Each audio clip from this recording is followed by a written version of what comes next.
Welcome back to the channel, Sorta Healthy viewers, and if you're new here, then hello. You are probably expecting Jeff, but I'm Alexis, the other half of the Sorta Healthy team, and today I am here to talk to you about how to get more clients online. If you're not already working online, but you've been thinking about it, this may be a good time to get started, considering all the things going on in the world right now. Before we get into it, let me first remind you to please like this video and subscribe to the channel if you don't do so already. It helps our channel to grow so we can provide more content like this to you for free. Thank you very much for the support, everyone. It really does mean a lot to us. Before we get into it today, I just want to let you know that I did make a cheat sheet with all of the things we'll be talking about today, and you can download that by finding the link in the description box below. Alrighty, let's jump right into the topic at hand, how to get more clients online. This first step might seem a little bit self-explanatory, but if you don't already have one, set up an account on Instagram, Facebook, or both. If you are looking to get clients online, you need to be on one or both of these platforms in order to post content and reach a variety of different people. Set up your Instagram with an account name that tells a little bit about you. For example, ours is the Sorta Healthy Couple. Yours might be something like Jack the Trainer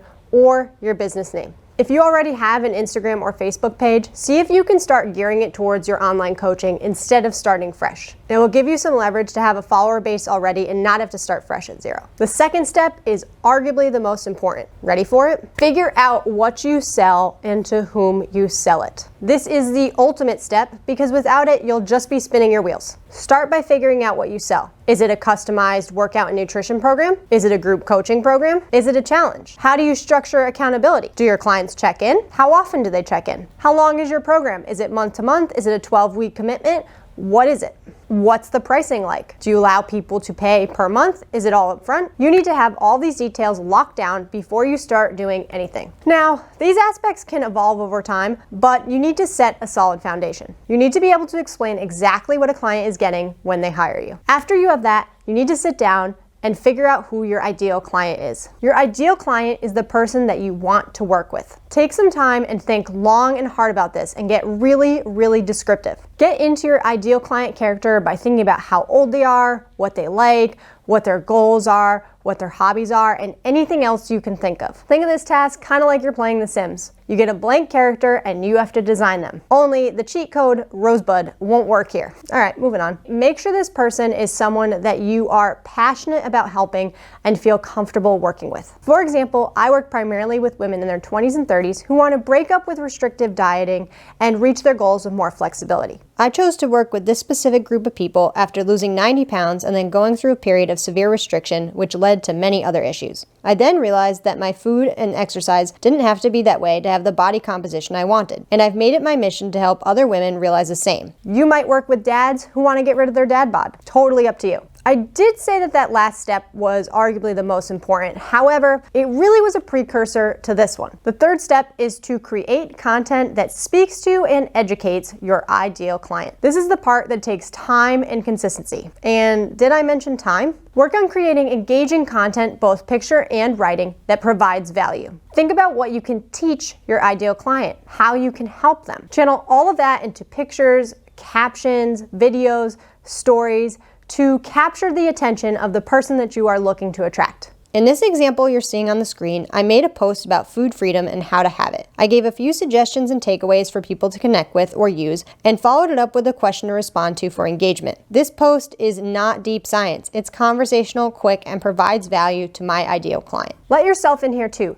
Show people what your personality is like, what you enjoy, what you eat, what your own workouts are like. You want and need your ideal client to feel connected to you, like they know you without knowing you. If you look at my page, for example, you know that I'm obsessed with my dogs, I love my morning oatmeal, and then I'm kind of goofy. These are all connection points.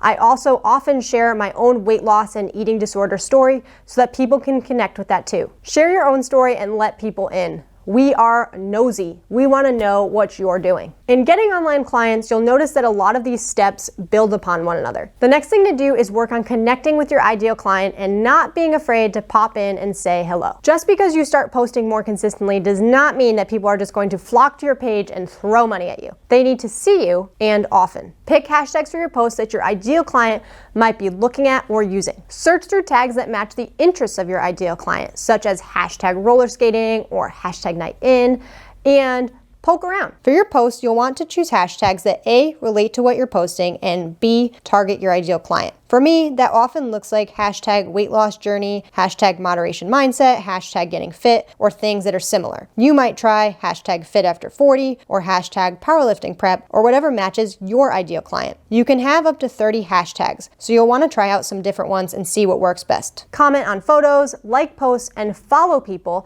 that you think might make a great potential client. By doing so, you're introducing yourself to them. You might even want to send them a message such as, hey so-and-so, I saw the post with your puppy. He's so cute. What's his name? You are not trying to sell them anything. You are just trying to start a conversation and build a relationship. You can even think about this sort of like online dating. You see something in a picture or a profile that grabs your attention, so you say hello. No commitment, just an introduction. In talking to people, building relationships and trust, people will be more likely to think of you and your page when they need something that you can help with. Little tip here, don't be weird or annoying. Just be yourself and try to make some new friends. On Facebook, this works a little differently. You'll want to join groups that your ideal client might be hanging out in. Answer questions, provide support, and get talking to people. Messaging works here too. This next step is probably the most difficult because everyone hates it and finds it weird, and it is selling. Here's the thing about selling though.